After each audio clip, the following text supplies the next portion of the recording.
Conflict is as old as humanity itself. Long before gunpowder and bullets dominated the battlefield, warriors across the globe engineered some shockingly inventive and often disturbing ways to take each other down. Let's count down 7 of the wildest weapons from ancient warfare, starting simple and working our way up to some genuinely mind-bending engineering. Our first entry borrows straight from nature's own arsenal.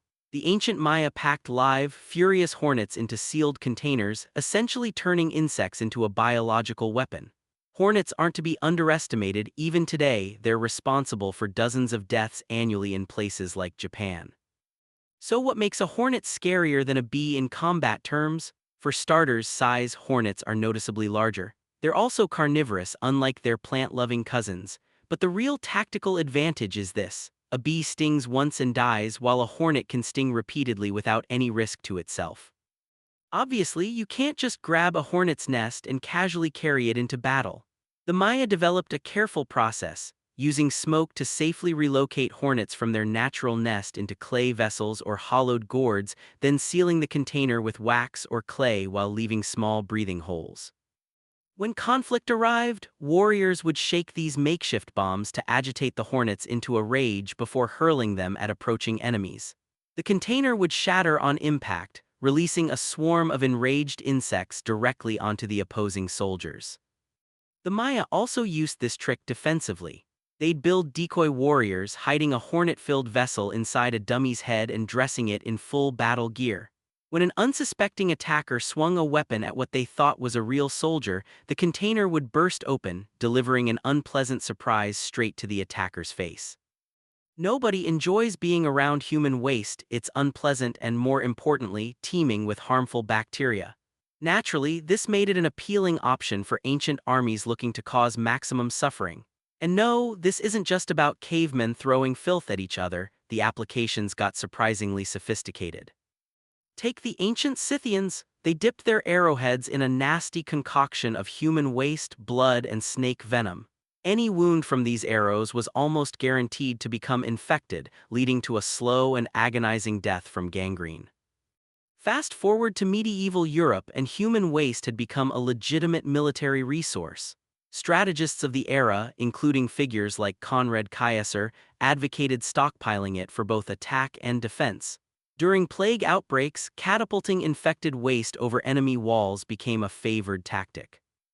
Meanwhile, in ancient China, siege engineers loaded trebuchets and catapults with combination projectiles of waste, plant fiber, and gunpowder to launch over fortress walls. Messy, but undeniably effective. Even in modern history, this tactic persisted. During the Vietnam War, guerrilla fighters coated sharpened bamboo stakes with human waste before hiding them at the bottom of concealed pits. Soldiers who fell into these traps weren't just injured by the impalement, they often developed severe infections afterward.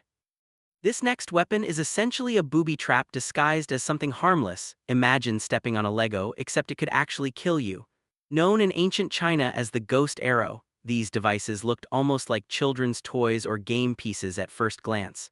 Don't be fooled, they were lethal and somewhat risky even for the people deploying them. These iron caltrops were sharpened and then slowly simmered in a mixture of human waste and poison, coating them thoroughly in dangerous bacteria. Once prepared, they'd be stored in specially designed bamboo tubes to protect whoever was carrying them. In use, soldiers would scatter these poison spikes across the ground. Hopping enemy infantry or cavalry would step directly onto them. They were particularly useful for guarding a flank or covering a retreat.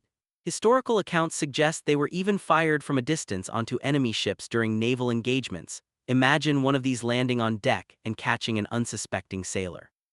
Picture 16th century China dealing with a relentless pirate crisis. These weren't ordinary sea bandits. The Waku raiders were a mix of regional groups, though heavily influenced by Japanese fighters, and they terrorized the Chinese coastline armed with massive two-handed blades capable of slicing straight through wooden shields or bamboo weapons. Standard-issue spears simply couldn't hold up.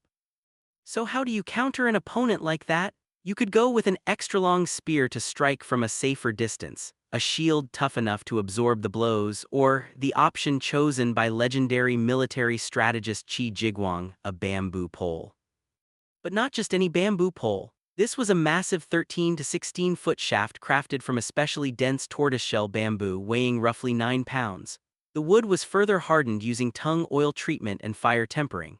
At the tip sat a spearhead while the branch stubs along the shaft were deliberately left intact, each one coated in a deadly toxin. This weapon was central to a defensive formation devised by Qi Jiguang, supported by troops carrying spears, swords, and shields. The pole wielder would jab the weapon toward attackers, hopping one of the poisoned branch stubs would break the enemy's skin. Despite its bulky, awkward design, it proved remarkably effective. Once soldiers saw comrades collapse from the poison, they became hesitant to approach it at all. Some versions could even help deflect incoming arrows, adding a defensive bonus. Best of all, it required almost no formal training to use, just point the giant stick at people and hope for the best, which apparently worked more often than not. Later versions swapped the poisoned bamboo branches for iron ones, boosting both cutting power and toxin delivery. This next weapon sounds like something dreamed up for a comic book character, but it was very real and very lethal. Originating in the 11th century in the Kerala region of southern India, the Urumi is essentially a hybrid between a sword and a whip. The weapon featured a conventional sword grip attached to one or more thin, flexible metal blades, each stretching 3 to 5 feet in length. Some versions incorporated as many as 32 separate blades. Fighting with an Urumi required a totally different technique than swordplay. Rather than delivering a single decisive strike, users would whip the blade through the air in sweeping arcs, slicing at their opponent from multiple angles. This flexibility made the Urumi notoriously hard to block. Raise a shield against it and the pliable blade would simply curl around the edge and still make contact.